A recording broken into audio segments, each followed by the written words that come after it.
Hello everyone, good morning. আজকে আর সকাল সকাল ঘুম থেকে উঠিনি, অনেকটা লেট করে ঘুম থেকে উঠেছি। তোমাদেরকে তো আগের একটা ভিডিওতে বলে দিয়েছি আমার খুব শরীর খারাপ, সেই জন্য আমি এখন সকাল সকাল উঠি না ঘুম থেকে। আসলে ডাক্তার বলেছে তোমার ঠান্ডা লাগানো বারণ, ওই জন্য আমি সকালবেলা ঘুম থেকে উঠি না। আর আমি সকালের বাসি কাজগুলো এখন করি না, সেগুলো এখন মা করে, তোমরা দেখতেই পারছো। মা এখানে বাসন মাজছে আর আমি ঘুম থেকে উঠে ব্রাশটা করে নিলাম। আর আমার কি হয়েছে তোমাদেরকে পরে একটা ভিডিওতে আমি বলে দেব। তো দেখো, এখানে আমি ব্রাশ করছিলাম আর আমার পাশের বাড়ির এক ঠাম্মি শাশুড়ি এসে বলছে, কী রে ভিডিও করছিস? উনি এখানে লাউ পাতা তুলতে এসেছিল, তাই ওনাকে একটু ক্যামেরাতে দেখিয়ে দিলাম। তাই এই নিয়ে একটু হাসাহাসি করছিলাম আর কি। তারপরে ব্রাশ করা হয়ে গেলে আমি ঘরে গিয়ে চাও কুটে নিলাম। সবাই মিলে এখন চা খাবো।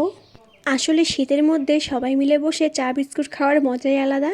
তো চলো, আজকের ভিডিও এইটুকুনি। ভালো লাগলে like, comment, share and subscribe.